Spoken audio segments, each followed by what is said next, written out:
অন্য বিভিন্ন ক্ষুদ্র দল আছে, তারা মিলে তো তারা ভালোই আছে, ওদের তো নতুন করে আর ভোট পাওয়ার দরকার। তারা হিসাব করে দেখছে যে এই যা আছি আমি এটা নিয়ে আমি ক্ষমতায় যেতে পারবো। হিসাবে ভুল হতে পারে, কিন্তু হিসাব চেঞ্জ হতে পারে অনেক কিছুই, কিন্তু তারা তো আজকের হিসাব নিয়ে তো আজকের পদক্ষেপটা নিবে। এবং তারা যেগুলো বলছে এটা আজকে হিসাব নেই, তার প্রতিদিনই হিসাব করে, জামাতও প্রতিদিন হিসাব করে, এনসিপিও করে। এনসিপির এক লিডার তো বলে পড়ছিল যে বিএনপি নাকি 50 থেকে 100 পাবে, তারা পাবে 200। এখন এই কথা শুনে কি বিএনপি লাভ দিয়ে আগুনে পড়বে নাকি? তো বলছে তারাও হিসাব করছে। কে বলছে? ওই লোকটা মানসিক সুস্থতা কি পরিমাণ থাকতে পারে, তারা একটা নিজেদের মতো করে হিসাব করছে, হিসাব করে চুপ করে বসে রয়েছে। এনসিপিও ধরে বিশ্বাস করে, এটা আমার সন্দেহ আছে। তো যা হোক, তারপরেও কিন্তু একটা হিসাব নিকাশ হবে। এখন ওই দিকে জোট কি হবে, যারা বলতেছে দেখবেন আপনি একই ধরনের কথাবার্তা বলে, এই একই ধরনের কথাবার্তা যারা বলে তারা একই ধরনের জোটে যাবে, এটাই বোঝা যাচ্ছে। এখন নির্বাচনের কথা বলে বিএনপি একটা বলে, আর কেউ বলে না। সবাই চিন্তা করে যে বিএনপির না সারা দেশে বিএনপির বিরুদ্ধে এক ধরনের আমরা যদি একটা নেগেটিভ ইমেজ বিএনপি তৈরি করতে পারি, এবং তারা চেষ্টা করতেছে, কিছু কিছু ক্ষেত্রে সফল হচ্ছে, কিন্তু কিছু কিছু ক্ষেত্রে সফল হচ্ছে। এবং তারা বলছে, ওই দিন তো জামাতের আমির বলেই ফেলাইলো, এই যে মব ভায়োলেন্স, সে কিন্তু পাটগ্রামের উদাহরণ দিল। পাটগ্রামে বিএনপির কিছু লোক জড়িত ছিল বলে বলা হচ্ছে, সে পাটগ্রাম, কিন্তু উনি কিন্তু পটিয়ার উদাহরণ দিলেন না, পাটগ্রামের দিলেন। কি কারণে? কারণ পাটগ্রামে এটা দিলে ওনার পলিটিক্সের সুবিধা হয়। এখন করে জামাত, সেটা তার পলিটিক্সের কথা ভাববে রে ভাই, এটা তো অন্যায় কিছু না, সে ওইটাই করছে। এখন এর বিপরীতে যে বিএনপি যেটা ভূমিকা রাখতে হবে, সেটা বিএনপি যদি ভালোভাবে রাখতে পারে তাহলে বিএনপি ভালো করবে, আর যদি ভালোভাবে রাখতে না পারে খারাপ করবে। এনসিপির যে জুলাই যাত্রা দেখছেন উত্তরাঞ্চলে, এখন দেখা যাচ্ছে বিপুল সংখ্যক মানুষ তাদের সমাবেশে আসছে। আমরা অনেক সময় এনসিপি একটা সমালোচনা ছিল যারা নগর কেন্দ্রিক একটা দল, কিন্তু এখন তো দেখা যাচ্ছে বিভিন্ন যখন প্রত্যন্ত লেখা যাচ্ছে সেখানে তাদের সারা ব্যাপকভাবে দেখা যাচ্ছে। হ্যাঁ, এটা হচ্ছে সারা ব্যাপক ভয় পড়ছে কিনা আমি জানি না। আপনি কোথায় বিপুল পেলেন তা আমি বলতে পারবো না, তারা ছবি দিচ্ছে যতটুকু দেখেছি আর কি আমি। তো ঠিক আছে, একটা বড় দল হতে পারে, তারা তো এই মুহূর্তে আলোচিত দল, এবং তারও চেয়ে বড় কথা তারা তো সরকারি দল। আসলে আমি ওটাকে সরকারি দলই বলি। তো সরকারি দলে তো নানা কারণে লোকজন বাড়ে। একসময় তো বাংলাদেশে ঢাকা শহরে আওয়ামী লীগের মিছিল, আওয়ামী লীগের কোনো মিটিং হলে তো লোক আসতেই থাকতো তো। এখন কি আসবে? এখন কিন্তু আসবে না রে ভাই। কাজে সরকারে থাকলে পরে কিছু সুবিধাভোগী থাকেই, আসতে পারে। আমি এনসিপি কে খাটো করে দেখছি না কিন্তু, বাট এদের ব্যাপারটা হলো যে তারাও চিন্তা করতেছে তারা একা যে পারবে, এটা এনসিপি নিজে মনে করেন। ওই একজন মানে উনি মনে করছেন কেন আমি জানি না, পাটোয়ারি সাহেব, উনি কি বিবেচনায় করছেন আমি জানি না, কিন্তু এনসিপি নিজেরাও মনে করে না। শুনেন, আমি একটা কথা বলি, এনসিপি যদি আলাদা নির্বাচন করে, আলাদা, তারা যদি কোনো একটা আসনে তাদের জামানত রক্ষা করতে পারে, ওইটাই হবে এনসিপির সাফল্য। এটা হলো আমার অবজারভেশন এনসিপি কে নিয়ে। এখন এই মুহূর্তে এনসিপি কোথায় ইলেকশন করে জামানত রাখতে পারবে না, বজায় রাখতে পারবে না। এটা বাস্তবতার ভাই, এত দ্রুত হয় না। হতে পারত, কিন্তু এনসিপি দলটা করার পরের থেকেই তারা যে সমস্ত কর্মকাণ্ড করেছে, বিভিন্ন দেখেন এনসিপির কিন্তু কিছু কিছু দায় নিতে হচ্ছে। যেমন ধরেন এনসিপি কে নিতে হচ্ছে সরকারের ব্যর্থতার দায়, কিন্তু এনসিপির উপরে পড়ছে। কারণ লোকে মনে করে এটা সরকারি দল, সরকারের 2 জন ছাত্র উপদেষ্টা আছে, এদের নিয়ে নানা রকম স্ক্যান্ডাল আমরা বাজারে শুনি। এই প্রত্যেকটা স্ক্যান্ডাল এনসিপির ওজন কমিয়ে দিচ্ছে, অথচ তারা কিন্তু বলে আমি এনসিপি করি না। এনসিপি বলছে তারা কেউ না করে না, কিন্তু আবার একসঙ্গে বসে কফি খায়। ওই ছবিতে আমরা দেখি, আবার ওই উপদেষ্টা বাসার সবাই মিলে যায়, আলাপ সালাপ করে। ওটা ওই যে এক নারী বললো না, ওখানে আমার দেখা হয়েছিল, ওই তার বাসায় ডিনার করতে গেছিলাম, তো যায়, কিন্তু একদল করে না। তো বলতেছে, পাবলিক দেখতেছে, তারপরে পাবলিক একটা সিদ্ধান্ত। বিএনপির তো নানা ধরনের অপবাদ নিতে হচ্ছে এখন, বিভিন্ন জায়গায় দখল, বিভিন্ন জায়গায় আছে। এবং একটা হিসাব দিলাম যে গত 1 বছরে বা 10 মাসে 4000-এর বেশি কর্মীর বিরুদ্ধে শাস্তিমূলক ব্যবস্থা নিতে হয়। এই যে শাস্তিমূলক ব্যবস্থা না, এটা বিএনপি বলতেছে, আমরাও বলতেছি যে হ্যাঁ খুব ভালো উদ্যোগ, কিন্তু এই যে সারা দেশে বিএনপির যে ইমেজ ক্ষুণ্ণ হচ্ছে, এই স্থানীয় পর্যায়ের লোকদের আপনার মানে চাঁদাবাজি বলেন, দখলদারিত্ব বলেন, এরা সবাই বিএনপি করে কিনা আমি তাও জানি না, কিন্তু এরা বিএনপি বদনামটা বিএনপির কাছে যাচ্ছে। কিন্তু বিএনপি থামানোর চেষ্টা করছে, তার যে প্রক্রিয়াটা, আমি থামানোর প্রক্রিয়াটাকে সঠিক মনে করি না। একদমই সঠিক মনে করি না, কারণ এতে কিন্তু থামতেছে না। দেখেন, আমি একটা কথা প্রায় উদাহরণ দিয়ে বলি, ধরেন একটা পাতিল গরম হয়ে গেছে, খুব পাতিল গরম হয়ে গেছে, আপনি এর মধ্যে যদি 2 ফোঁটা পানি দেন, তাহলে ছেদ করে শব্দ হবে না? হবে তো। আশেপাশে সবাই শুনবে যে পাতিলটাকে ঠান্ডা করার জন্য পানি দিয়েছে, তখন শব্দ হয়েছে। পাতিল কি ঠান্ডা হবে? পাতিল ঠান্ডা হবে না। পাতিল ঠান্ডা করার আলাদা পদ্ধতি আছে। হয় আপনাকে পুরো পাতিল ভর্তি করে পানি দিতে হবে, অথবা আগুন নিভাইতে হবে।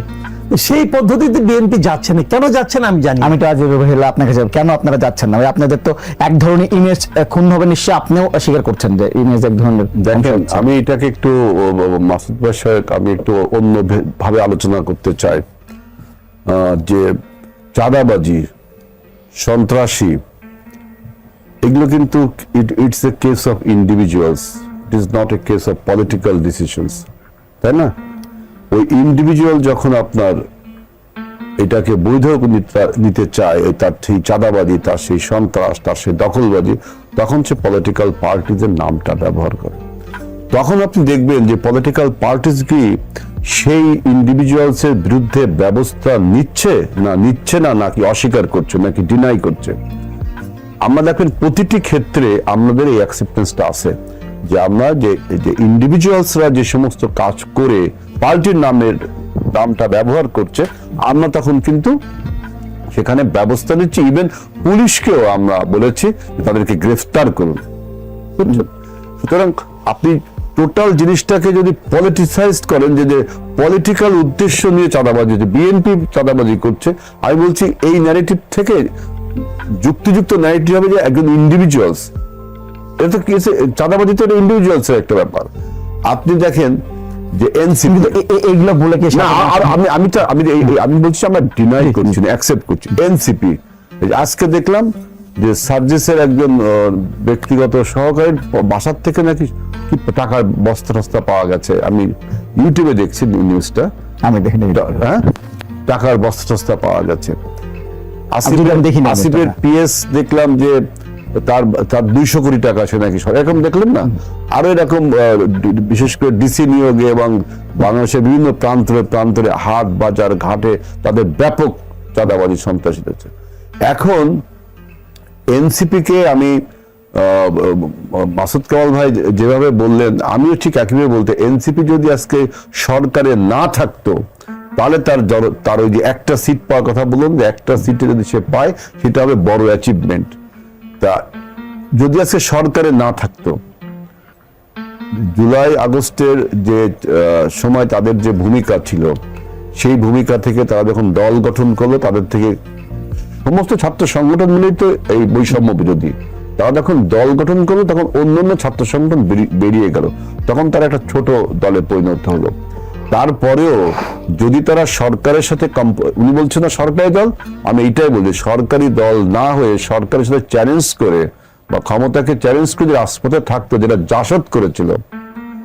ইভেন আওয়ামী লীগ সৃষ্টির ইতিহাসও কিন্তু এরকম ছিল, যে মুসলিম লীগকে চ্যালেঞ্জ করেই তো, মুসলিম লীগ তো ক্ষমতার দল ছিল, জাসদ আওয়ামী লীগকে চ্যালেঞ্জ করে, কিন্তু এরা কিন্তু সরকারের সাথে আপনার সমঝোতা করলো।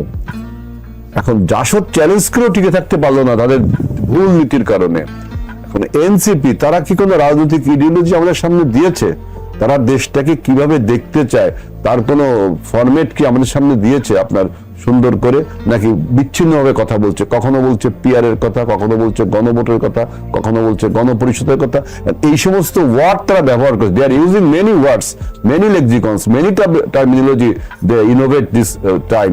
বাট এইসব সম্বন্ধে কি তাদের ধারণা আছে? তাহলে তারা একটা লিটারেচারও মানুষের কাছে দিত। এখন আর একটা বলছেন, দেখেন এই যে সরকার, এই সংস্কারবাদী সরকার বলি এটাকে আমি, সংস্কারবাদী সরকার মানে যতদিন সংস্কার না হবে তিনি ততদিন চলবেন, চলমান সরকার, চলমান সংস্কারবাদী সরকার।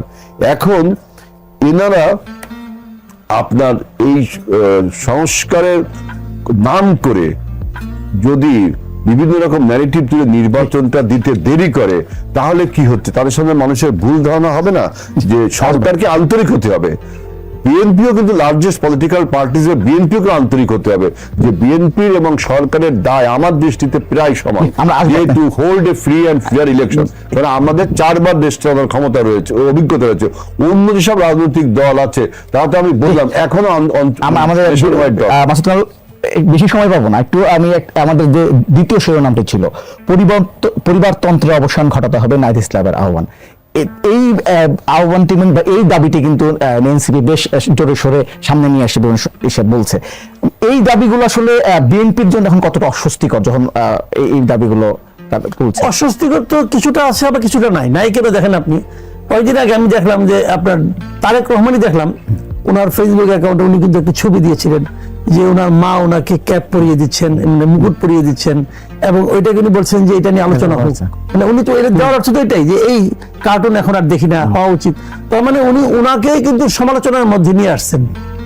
তার মানে উনি যে পরিবারতন্ত্রের একজন প্রতিনিধি এবং সেটাকে নিয়ে যে কার্টুন এঁকেছে, উনি ওই জিনিসটারও কিন্তু এনকারেজ করছেন।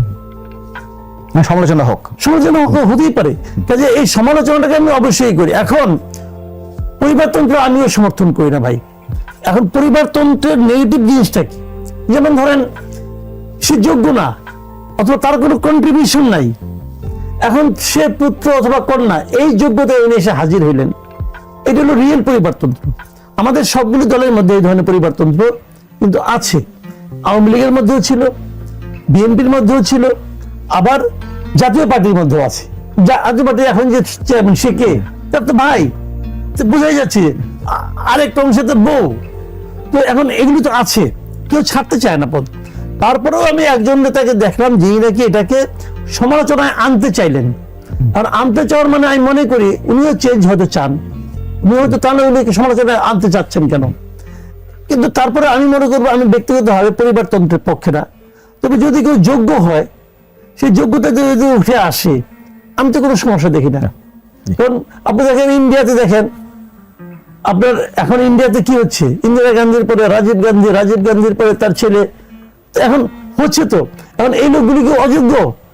তারা তো উনি তো ভারত জোড় আন্দোলন করলেন একটা, তারপরে তো উনি নিজের যোগ্যতা প্রমাণ করছেন একটা পর একটা। আবার কেউ কেউ প্রমাণ করে নাই, তারা আসেও নাই। তো এরকম হতে পারে, কিন্তু মানে মোরলেস ছেলে হইলে, সন্তান হইলেই তাকে নেতা বানাইতে হবে, এটা যেমন আমি পক্ষে না।